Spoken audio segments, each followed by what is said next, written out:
இன்னைக்கு காலைல செய்தித்தாளை படிச்சிருந்தீங்கன்னா கூட அந்த அளவுக்கு உங்களுக்கு தெரிஞ்சிருக்காது. ஏன்னா நேற்றைய செய்திகளில் டிவியில் சின்ன ஸ்க்ரோல் நியூஸாக கடந்து போன ஒரு நியூஸ் இது. அதாவது இந்தியாவில் வங்கிகளுக்கு வட்டி வீத உயர்வு அறிவிக்கப்பட்டிருக்கு. ரிசர்வ் பேங்க் கவர்னரான சக்திகாந்த தாஸ் இதை அறிவித்தார். அதை ஒரு சாதாரண செய்தியாக ஒரு ஸ்க்ரோலாக நம்மளுடைய ஊடகங்கள் கடந்து போயிடுச்சு. உண்மையில் இது மிகப்பெரிய ஒரு தாக்கத்தை அடுத்த சில வருடங்களில் நம்ம மக்கள் மத்தியில் ஏற்படுத்த போகுது. விலைவாசி உயர்வை தீர்மானிக்க போகுது. அதை பற்றி தான் இன்றைக்கி பேச போகிறோம். Welcome to news roast.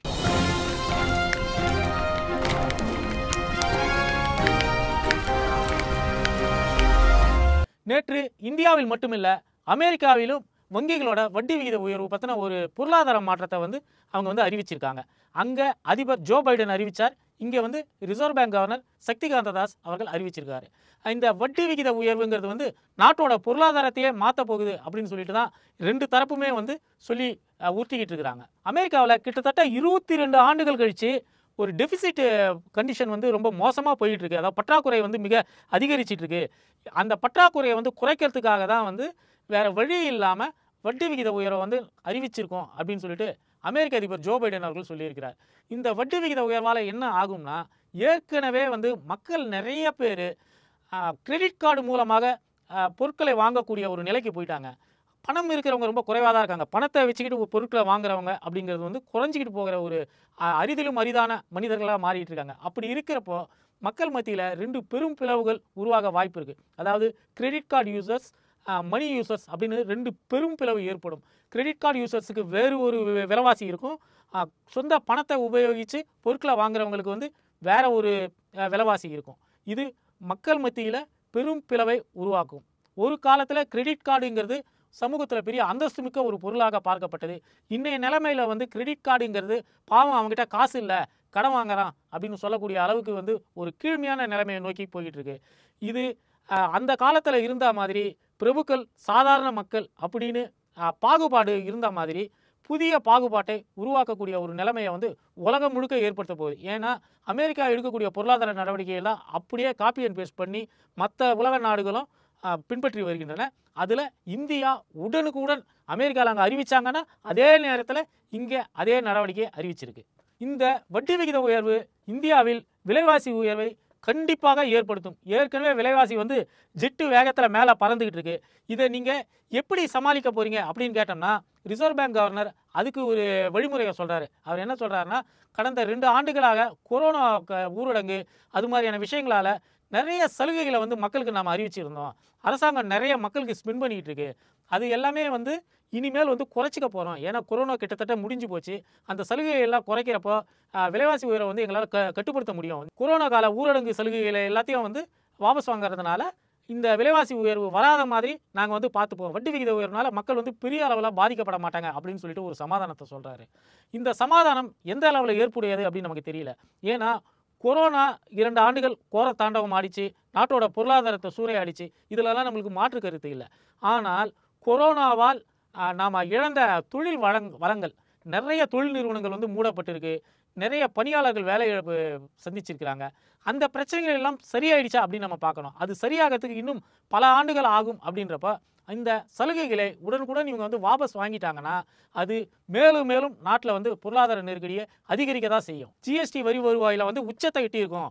இதுக்கு முன்னாடி எந்த காலத்திலும் இல்லாத அளவு 1.5 லட்சம் கோடிக்கு மேலே ஜிஎஸ்டியில் வருமானம் கிடைச்சிருக்கு. அப்படி இப்படின்லாம் ஒன்றிய அரசாங்கம் நம்மக்கிட்ட டுகுல் விட்டுக்கிட்டு இருக்குது.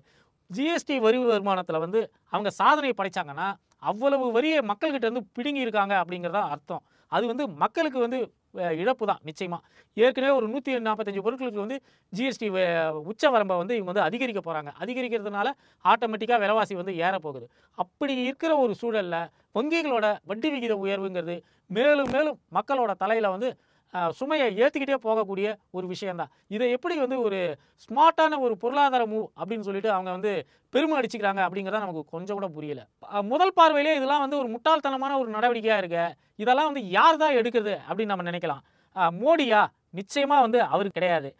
அவருக்கு எழுதி கொடுக்கறத தவிர்த்து வேற எதையும் பேச முடியாது. அதனால தான் பத்திரிகையாளர்கள் திடீர்னு போய் மைக்கை நீட்டினாலே ஓ மை காட் அப்படின்னு சொல்லிட்டு அதிர்ச்சி அடைகிறாரு. அடுத்து நிதித்துறை அமைச்சர் நிர்மலா இருக்காங்க. அவங்க தான் இந்த முடிவுகளை எடுக்கிறாங்களா அப்படின்னு பார்த்தோம்னா அதுவும் கிடையாது. ஏன்னா நிர்மலா எடுக்கக்கூடிய பொருளாதார முடிவுகளை அவங்களுடைய கணவரே வந்து எதிர்க்கிறாரு. இவ்வளவு மோசமான முடிவுகளை வந்து இவங்க வந்து எடுத்துக்கிட்டு இருக்கிறாங்களே அப்படின்னு சொல்லிட்டு அவரே குறப்பட்டுக்கிறாரு. அந்த அம்மாவுக்கு வந்து பொருளாதாரம் பற்றி என்ன தெரியும் அப்படிங்கிறது அவங்களுடைய ப்ரெஸ் மீட்டுகளை நம்ம பார்த்தோம்னாலே புரியுது. அவங்களுக்கு எதுவுமே தெரியாது. யாரோ எழுதி கொடுக்குறத அவங்க வந்து திருப்பி படிக்கிறாங்க. மோடி எப்படி ஸ்கிரிப்டை வந்து பிரச்சனை இல்லாமல் மைக்குக்கு முன்னாடி பேசுகிறாரோ அதே மாதிரி தான் பொருளாதார அமைச்சரான நிர்மலா சீதாராமன் அவர்களும் பேசுகிறாங்க. அதனால் இந்த பழியை தூக்கி இவங்க 2 பேர் மேலே போகிறதுல அர்த்தமே கிடையாது. வங்கிகளோட வட்டி விகிதத்தை உயர்த்தி இருக்கிறாரு ஆர்பிஐ கவர்னர், அவர் தானே அறிவிச்சாரு, அவர் தான் இந்த முடிவுகளை எடுக்கிறாரா அப்படின்னு பார்த்தோம்னா அவருக்கும் நிதிக்கும் இதுவரை எந்த சம்பந்தமும் கிடையாது. அவர் பாவம், அவர் நிதி சம்பந்தமான விஷயங்கள் இது வரைக்கும் வேலை பார்த்ததே கிடையாது. அவரை தூக்கி திடீர்னு வந்து கவர்னராக போட்டு வச்சுட்டாங்க. அவரும் இதே மாதிரி தான் மோடிக்கு என்ன ஸ்கிரிப்ட் வருதோ, நிர்மலாவுக்கு என்ன ஸ்கிரிப்ட் ஃபார்வேர்ட் செய்யப்படுதோ அதை தூக்கி இவருக்கு ஃபார்வேர்ட் பண்ணி விட்டுறாங்க. இவரும் பத்திரிகையாளர்கள் முன்னாடி பேசிடுறார். அப்போது யார் தான் நம் நாட்டோட பொருளாதார கொள்கைகளை தீர்மானிக்கிறது?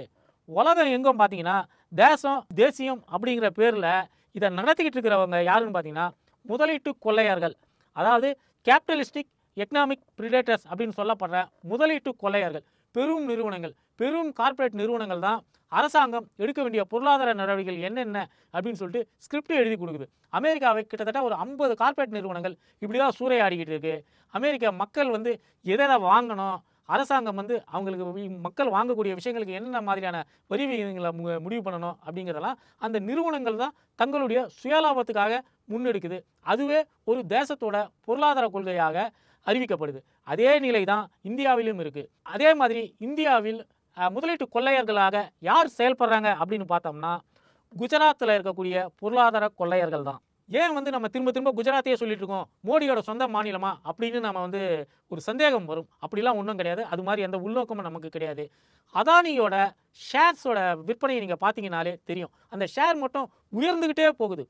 பல 100 மடங்கு அதானி கம்பெனிகளோட ஷேர்ஸ் உயர்ந்துக்கிட்டே போகுது. ஒரு நிறுவனம் வந்து இவ்வளவு அசுரத்தனமான ஒரு வளர்ச்சி அடையுதுன்னா அந்த நாட்டோட ஜிடிபி ரொம்ப மேலே போயிட்டு இருக்கு அப்படின்னு தான் எல்லாரும் சொல்லுவாங்க. ஆனால் அப்படி கிடையாது. இந்தியாவோட ஜிடிபி சரிஞ்சிக்கிட்டே போகுது. ஆனால் அதானியோட ஷேர் பங்குகளோட விலை ஏறிக்கிட்டே போகுது. என்ன லாஜிக் இருக்குது அப்படின்னு சொல்லிட்டு பொருளாதாரம் தெரிஞ்சவங்களுக்கு புரியல. அபரிதமான லாபம் ஒரு நிறுவனத்துக்கு கிடைச்சிட்டு இருக்குது, ஆனால் அவங்க நாடு வந்து நஷ்டத்தில் போயிட்டுருக்கு. அப்படின்னா அவங்க கொள்ளை அடிக்கிறாங்க அப்படின்னு சந்தேகிக்கவே நமக்கு இடம் இருக்கிறது. நாம் வந்து ஒரே ஒரு அதானியை மட்டும் சொல்லிட்டு இருக்கோம். குஜராத்தில் ஏகப்பட்ட அதானிகள் இருக்கிறாங்க.